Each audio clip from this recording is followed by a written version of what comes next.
We have with us here today Dr. Chandana Lucky Reddy, who is infertility specialist, reproductive endocrinologist, and gynecologist, and she's also the founder of Asia IVF Fertility Center. Doctor, welcome to this show. Thank you. Doctor, tell us something. You work with IVF every day, and you Yeah, have treated so many people. So, what yeah. is the significance of a World IVF Day? Because we are doing this for World IVF Day. What is the significance of such a day? So, World IVF Day, basically, as I think most of us know, it's a celebration of the first IVF baby's birthday, who is Louise Brown. So, she is born in 1978. 78. Yes, 78. 78. So, I think just 1 year younger to me.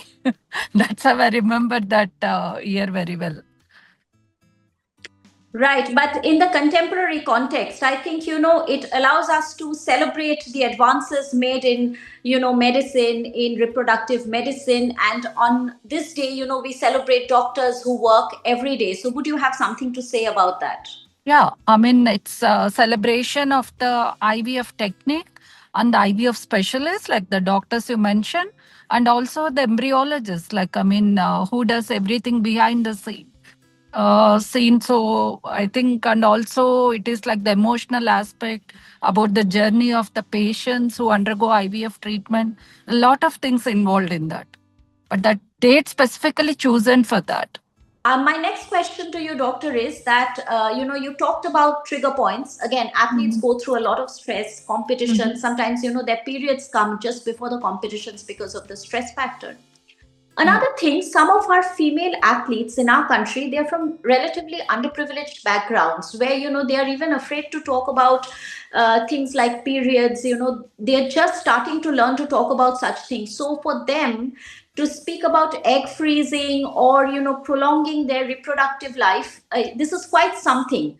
So, what kind of a small advice would you give to people who are coming from that kind of a background?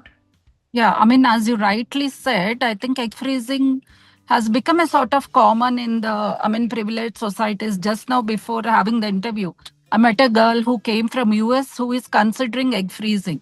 But for people who come from traditional families or underprivileged, they don't even know the concept of it.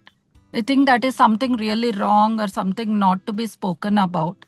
Egg freezing, it is like an backup plan, like how we save our, money in the banks, or for our future, how we secure our finances. It's something similar, like we are securing our reproductive potential, because women, or people as such should know with the age there could be a change in their quality of the gametes, whether it is an egg or sperm, and also quantity. And females, it is even more once they cross 30, 35. So, after settling in their career and, probably in sports, whatever, then if they want to plan about their family, probably things have been already, worst. They may not have the chance to conceive. So, having a checkup done with the gynec or an infertility specialist to see where they stand and what is the time frame. We are in the era of that, like that is called preconceptional counseling, what we do. So, the same with the younger females as well, just getting one gynec checkup and then knowing where they stand, any other gynec issues, that I think they will get into the right track.